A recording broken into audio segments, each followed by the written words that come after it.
I reached the corner expecting the familiar warmth of Auntie's shop, the scent of her coffee drifting out the door, the little bell chiming when I pushed it open. But instead, a harsh white "for rent" sign stared back at me like a verdict. Cold, final, cruel. The new owner stood inside, smirk stretched across his face, and waved me off with a flick of his wrist, as if I was trespassing on something that once belonged to us. Us. "Yeah, we're closed. Move along," he said, not even bothering to hide the arrogance in his voice. And just like that, the memory slammed into me, the exact moment Aunty was shoved out. The landlord's voice still echoed in my head. "Time's up. She can't pay anymore." No compassion, no hesitation, just the snap of a man who never saw her as anything more than a late payment. Humiliation washed over me all over again. I could still hear the whispers from that day, neighbors pretending to pity her while staring, hungry for drama. Auntie stood there, powerless, clutching the few belongings she could gather, her hands trembling so hard the coins in her purse rattled. Her shoulders were slumped, her pride crushed under the weight of eyes that judged more than they understood. And then the new shopkeeper, this very same man, laughed, mocked her. "Should have planned better, old lady," he said, loud enough for everyone to hear. He moved around her with exaggerated arrogance, as though she was in his way, as though her decades in that shop meant nothing. I remember standing a few feet away, feeling rage crawl up my spine like ice. Cold, sharp. A knife twisting slowly with every cruel word he threw at her. Some neighbors glanced at me like they expected me to do something, but they turned away just as quickly, pretending it wasn't their problem. Their cowardice burned into my memory. I looked inside the shop that day, once filled with Auntie's careful touches, her crafts, her colors, her heart. Now it was stripped bare. Empty. Lifeless. Just four walls and the scent of someone else claiming what she built. That was the moment I swore to myself, this isn't over. Not even close. I couldn't erase the image of her trembling hands as she counted the last few coins she had, whispering apologies to no one in particular. Her dignity wasn't just stolen, it was crushed in front of everyone. When I finally left the scene, my mind wasn't quiet. Thoughts spun so fast they sharpened into a plan I wasn't ready to name yet. But the seed of revenge, had already taken root. That night, walking home under the harsh glow of neon lights, everything felt louder, the buzz, the flicker, the way the shadows stretched like accusations. I replayed every smirk, every whisper, every insult. And I made myself a promise. Everyone who thought Auntie's story ended that day would remember her comeback for the rest of their lives. I slip into the memory like stepping into a warm room. Auntie's voice echoes first, soft, patient, full of life. She sat me on a stool behind her counter, coins spread out like tiny suns on the wooden table. "Count them again," she'd say, smiling as if every mistake I made was a blessing, not a burden.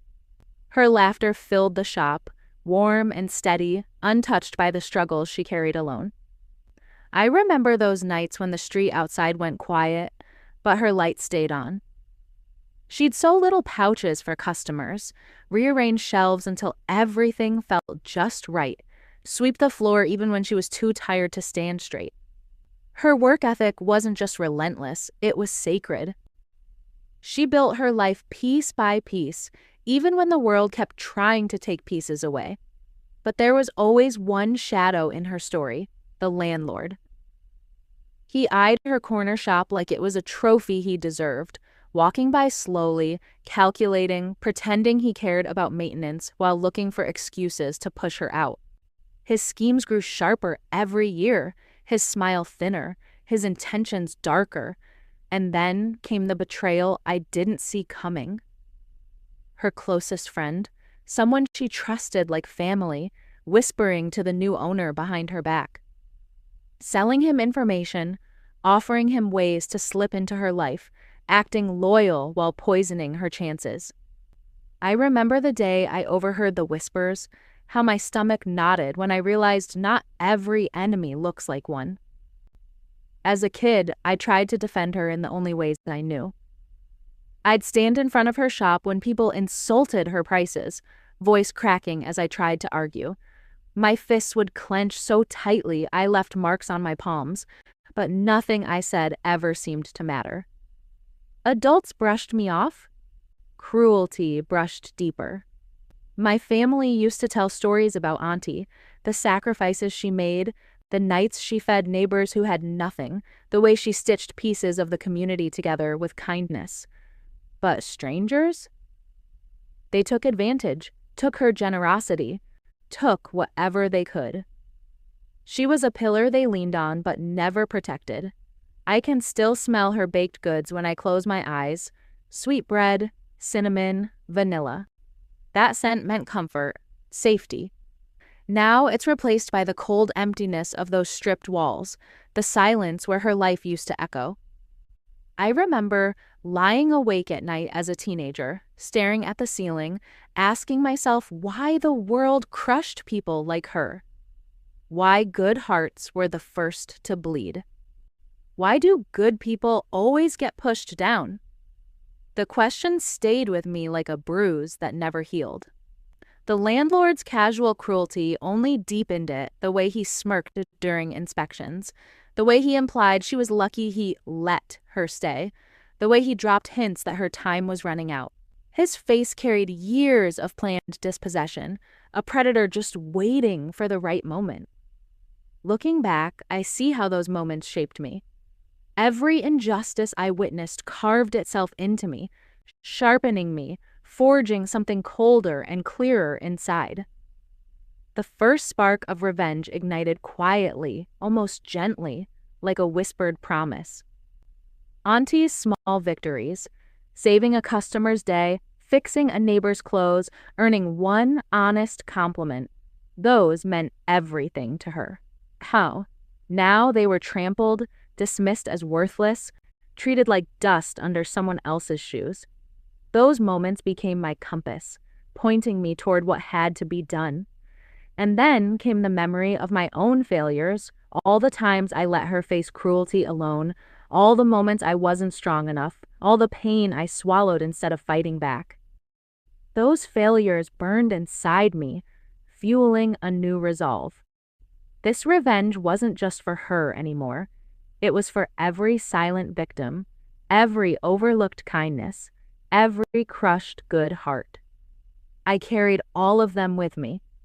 The emotional scar of watching her lose everything didn't fade. It grew, pressing against every thought, every breath, every decision. And with that weight came clarity. Whatever came next, I was going to make sure it mattered. And I was going to make sure it hurt the people who deserved it. I started watching him the way a hunter studies footsteps in the dirt. The new shopkeeper had patterns, opening late, rushing deliveries, meeting people in alleys like he owed them something. How? Every habit, every nervous glance, every shortcut he took, I memorized it. My rebellion began small. A note slipped under his door. Check your inventory. An anonymous complaint about noise. A quiet whisper to a customer. Careful, his scales aren't always accurate. Each act tiny enough to ignore, but irritating enough to disturb his peace. And then I noticed the landlord showing up more often, walking the property like a wolf, circling territory he believed he owned. Testing locks, scanning windows, tightening the noose he thought no one else noticed. Every visit made the air heavier. The deeper I dug, the more rot I found. The shopkeeper wasn't just arrogant, he was crooked. He skimmed off deliveries, rewrote invoices, hid unpaid debts under fake receipts. He stole from everyone while pretending to be the new face of the neighborhood. Aunty watched me quietly through all this. She never asked what I was doing. She didn't have to. Her soft, knowing nod every time I returned home was all the permission I needed. Her trust, silent but fierce, pushed me further. Late at night, I tracked his calls from a distance, following him when he slipped into the back streets. Every conversation he had led me closer to the people who benefited from Auntie's fall. Names, deals, hidden motives, piece by piece, the truth unraveled.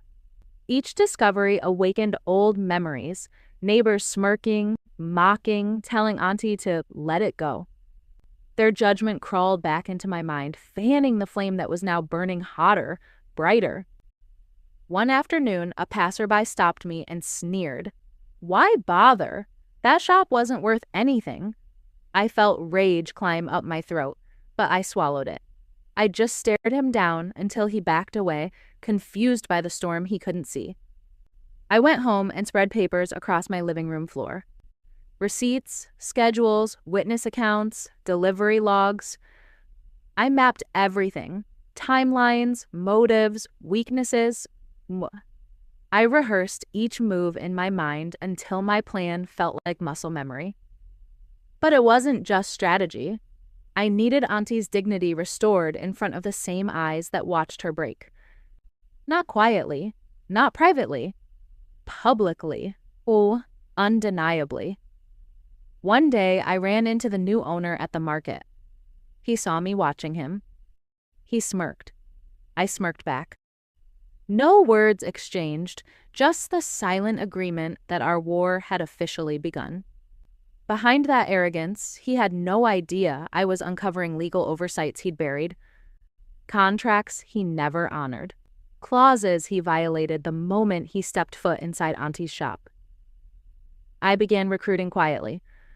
A neighbor who'd always respected Auntie, so I. A delivery driver tired of being underpaid. Anyone with information, even scraps, became part of the web I was spinning. Revenge wasn't just a plan anymore. It was a pulse inside me, beating louder every day. And then, the small victories began piling up. A delayed shipment that cost him business. A public warning that made customers question him. A rumor slipped just loud enough for the right ears. Tiny cracks formed in his confidence, in his control, in his facade.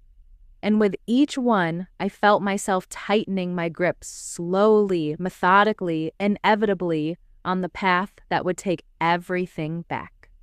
The phone rang late in the evening, sharp against the quiet hum of the street. I answered, and the voice on the other end was unmistakable, calm, measured, but edged with frustration. It was the landlord. "Listen," he said, "I've had enough of him. The new owner, he's crossing lines and it's making me look bad." His words hit me like a jolt.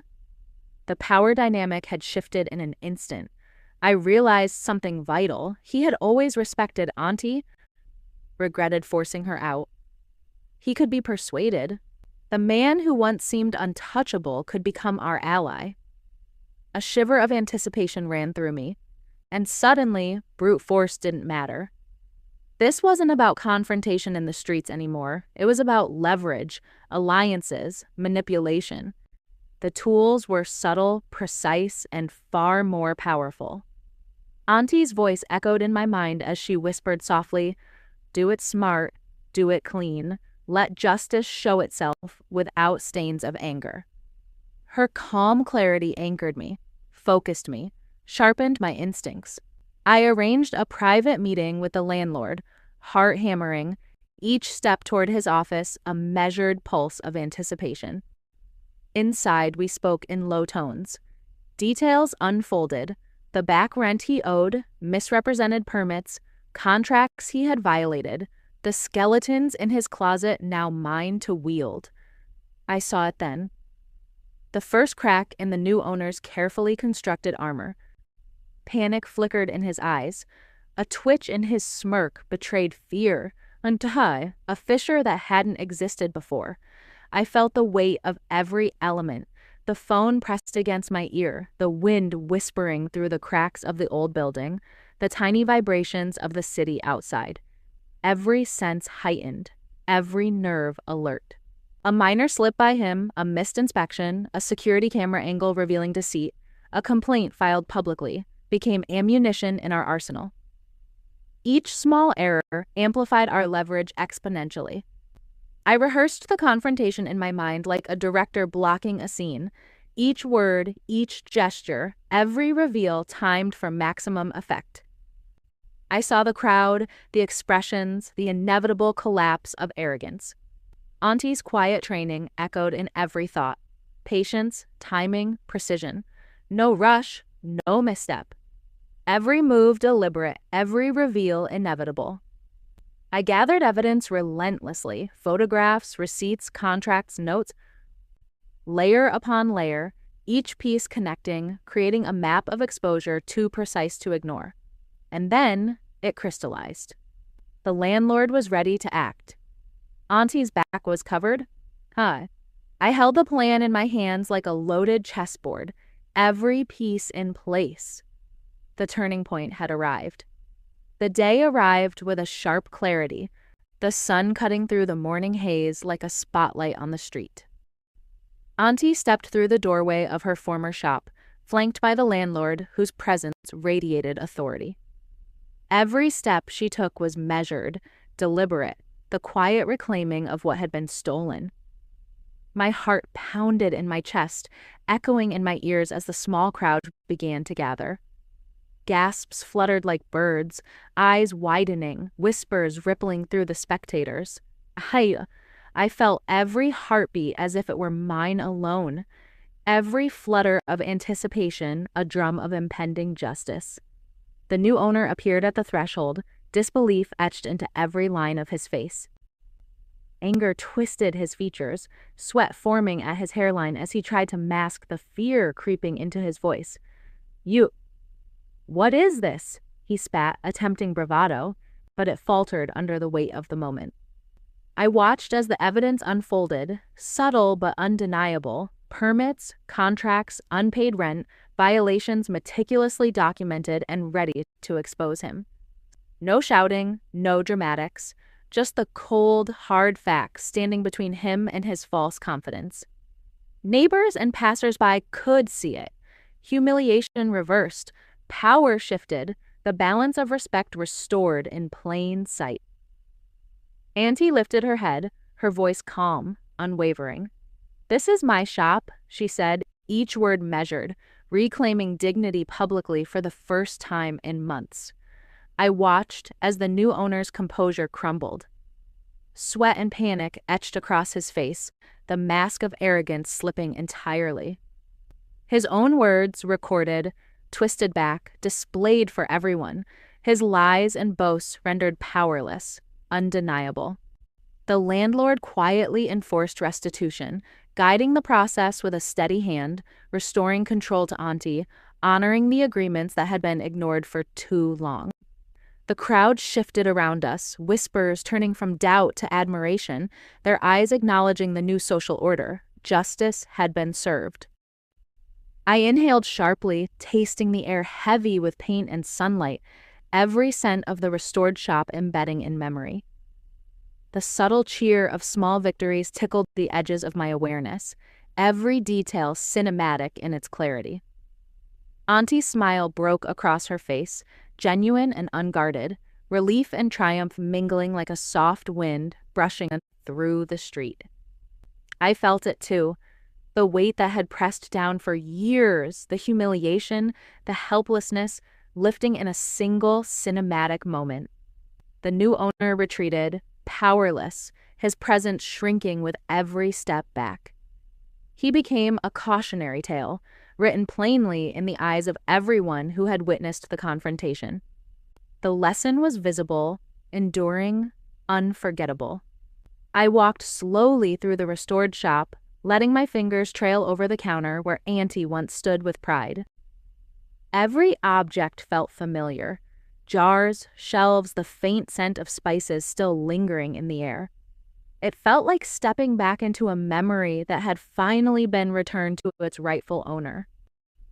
I inhaled deeply, the comfort of reclaimed space wrapping around me like a long-lost embrace. Auntie came up behind me and pulled me into her arms. So, no dramatic words, no loud declarations, just a quiet, steady hug filled with gratitude. Her pride was intact again, unbroken, shining through her eyes in a way I hadn't seen in months. The legal work followed swiftly, contracts formalized, protections solidified, the new owner barred from making so much as a complaint in our direction. Each signature was another lock on the door of our safety, another affirmation that justice had chosen our side. For the first time in months, the tightness in my chest eased. The tension, the fear, the fire, all of it settled into a calm clarity. Strength didn't feel like rage anymore. It felt like stillness, like standing exactly where we belonged. Neighbors began drifting in, offering congratulations mingled with disbelief. They had seen the entire arc, from humiliation to triumph, and their eyes told the story better than words ever could.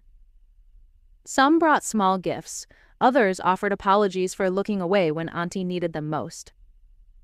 Each gesture was a small reparation, a quiet acknowledgement of the injustice she had endured. When I stepped outside for a moment, I caught the defeated new owner watching from across the street. His stare lingered, filled with bitterness and disbelief. But to me, it only served as a reminder.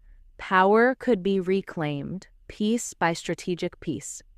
Inside, the shop buzzed again, modest but vibrant. Auntie moved between the shelves with renewed confidence, customers returning, laughter echoing in small bursts. The shop had become more than a business. It was a symbol of resilience, of justice executed cleanly and publicly. I recorded moments quietly, sunlight on the restored sign, the hum of voices, the warmth of celebration. These memories weren't just for narration. They were proof that patience and precision could rewrite fate. As I stood at the doorway, I felt a calm realization settle over me. Revenge wasn't cruelty. It was balance, restoring what had been broken, correcting what had been twisted. And yet, I remained vigilant. Victory needed protection. So, even in that piece, I began planning small defenses, quiet strategies, ensuring that what we had reclaimed would stay ours. Justice had been served, but safeguarding it would be my next silent triumph. I faced the camera, sunlight spilling across the street, warmth glinting off windows and pavement. My voice is calm, but carries the weight of every heartbeat that led us here.